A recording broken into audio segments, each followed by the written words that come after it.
Tes dicoba. Hello guys, welcome back to my channel alias DS Film ya guys ya. Seperti biasa kita akan spoiler bikin ngiler BTTH episode 139 season 5 ya guys. Kemarin kita membahas sampai bertemu sosok misterius yang kuat dari pusat aula jiwa atau kita sebut ketua klan Hun ya guys. Dan tiba-tiba sosok misterius itu muncul di kegelapan menghadangi Xiaoyan saat dia mau pergi ya guys ya. Gimana kelanjutannya? Tetap tonton sampai akhir guys, karena semakin seru ceritanya. Ini saya rangkum berdasarkan manhwanya guys, biar gak kepanjangan ya guys ya.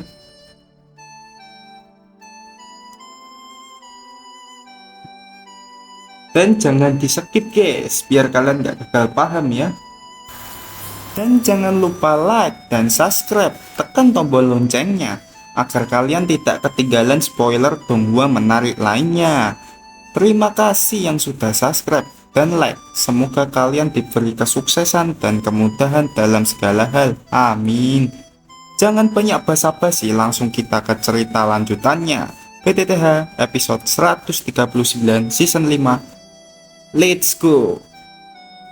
Episode dimulai dengan kelanjutan epik dari episode 139. Langit tiba-tiba berubah warna. Awan hitam berputar dengan energi gelap yang menakutkan.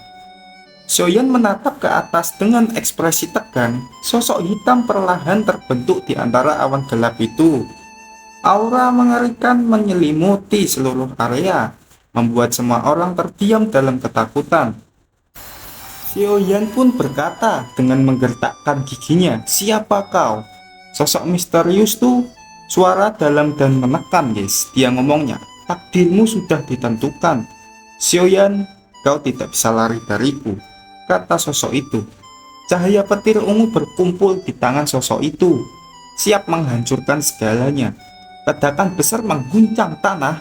Xiaoyan melompat dengan cara menghindar, tetapi dampak serangan itu meratakan tanah di sekitarnya, meratakan ya guys ya, meratakan. Guyuan segera muncul, berdiri di depan Xiaoyan dengan tatapan tajam. Guyuan dengan suara dingin. Dia pun berkata, "Siapapun kau, kau tidak akan menyentuh anak ini," kata Guyuan. Sosok misterius tertawa dingin, tetapi tiba-tiba atmosfer menjadi lebih berat. Cahaya gelap mulai berputar di sekitar sosok itu, menciptakan tekanan luar biasa yang bahkan membuat Guyuan sedikit mengerutkan dahi. Xiaoyan merasakan dadanya sesak. Kekuatan yang dipancarkan lawan ini jauh lebih menakutkan dari yang ia duga. Sosok misterius dengan suara bergetar dengan kekuatan gelap, dia berkata, "Ini baru permulaan, kau hanya menunda yang tak terhindarkan." Tiba-tiba, dari balik awan gelap muncul dua siluet lain dengan aura mengerikan yang serupa. Dua entitas baru itu melayang di samping sosok misterius, menatap Guyuan dan Xiaoyan dengan mata tajam. Guyuan mengepalkan tangannya, energi emas membara di sekelilingnya. "Seperti kalian ingin mati di sini," kata Guyuan. Bentrokan energi antara Guyuan dan para sosok misterius tersebut menciptakan badai besar di langit. Duar, duar, bum bum bum bum. Petir dan api bertabrakan, menciptakan retakan spasial yang membuat seluruh area bergetar. Xiaoyan mencoba bergerak, tetapi tekanan energi membuatnya hampir tak bisa bernapas. Sosok misterius tersebut menatapnya dengan tajam. "Ingat kata-kataku Xiaoyan, aku akan kembali." Dia pun berkata dengan seolah-olah dirinya itu kuat dan sombong guys. Dalam sekejap, ketiga sosok itu menghilang ke dalam kegelapan, meninggalkan Guyuan dan Xiaoyan yang masih berdiri di tengah medan pertempuran yang porak-poranda. Namun, ancaman mereka belum berakhir. Setelah insiden itu, Xiaoyan semakin yakin bahwa kekuatannya masih belum cukup untuk menghadapi ancaman baru ini. Dengan semangat yang membara, ia memutuskan untuk melanjutkan perjalanan mencari kekuatan sejati Flame Mantra. Perjalanan pun dimulai dengan Xiaoyan dan rombongannya yang bergerak menuju pegunungan api purba. Tempat legenda menyebutkan bahwa bagian terakhir dari Flame Mantra tersembunyi. Di sepanjang perjalanan, mereka menghadapi berbagai tantangan, mulai dari makhluk buas hingga jebakan kuno yang melindungi kekuatan suci. Xiaoyan berlatih dengan sangat keras dan tekun, mengasah kemampuannya dalam mengendalikan Heavenly Flame-nya.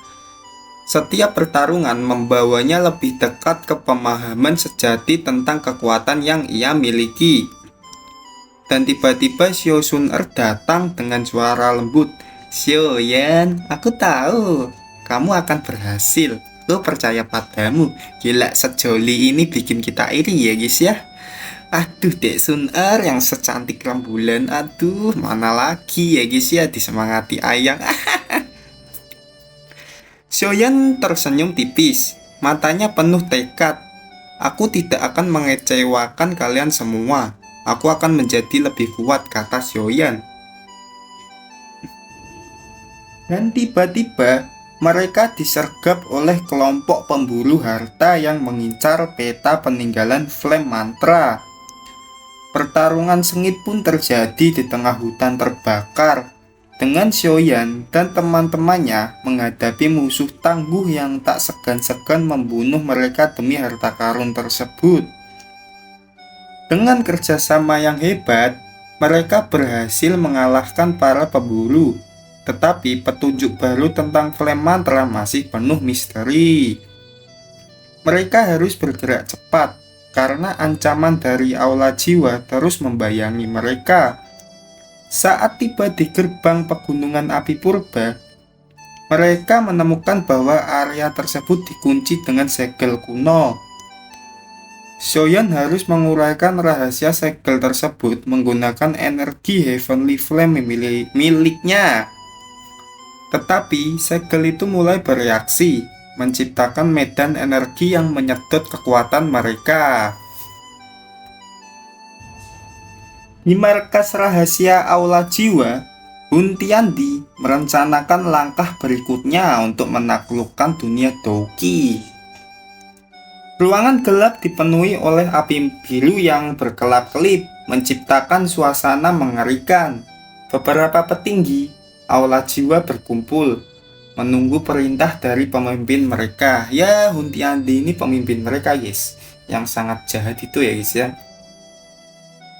Hun Tiandi duduk di singgasananya, matanya bersinar dengan kebencian. Hun Tiandi dengan suara dingin pun berkata, "Guyuan telah ikut campur terlalu banyak, tapi ini belum berakhir. Kita akan memastikan Xiaoyan tidak bisa lolos dari takdirnya." Salah satu anggota Aula Jiwa, seorang pria bertopeng dengan aura mengerikan, langkah maju. Pria bertopeng itu berkata, "Tuan, pasukan bayangan kita sudah bersiap. Kami bisa mengirim mereka untuk menghancurkan Xiaoyan sebelum dia mencapai pegunungan api purba," kata pria tersebut yang bertopeng. Hun Tiandi menyeringai Li-Ci dengan pikiran yang negatif. Dia punya cara yang sangat licik. Jangan terburu-buru, biarkan dia merasa aman, lalu kita serang saat dia paling tidak menduganya. Kita akan membuatnya merasakan penderitaan sebelumnya mengambil nyawanya. Gila sih, Aula Jiwa ini cuman lawan Xiaoyan kok curang, padahal kultivasinya kalah loh. Masih aja curang. Aduh, Aula Jiwa licik kali ya guys ya. Oke, kita lanjut ya. Sebuah bola kristal hitam mulai berputar, menampilkan bayangan Xiaoyan yang sedang berlatih dengan tekad kuat. Hun Tiandi mengepalkan tangannya, meletakkan udara di sekitarnya. Energi semakin kuat. Tapi semakin kuat dia, semakin besar kekuatan yang bisa kita ambil darinya. kata Hutiandi. Sosok lain yang berdiri di bayangan ruangan, seorang wanita bergaun ungu dengan mata tajam melangkah ke depan.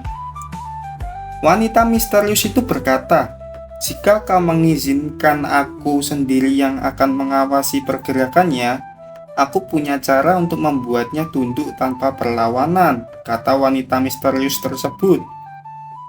Hutiandi tersenyum dingin. Dia pun berkata, Bagus. Pastikan dia tidak sampai ke tujuan dengan mudah.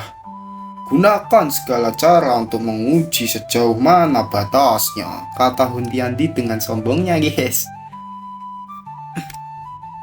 Para petinggi aula jiwa saling berpandangan sebelum tertawa pelan, menyetujui rencana licik pemimpin mereka.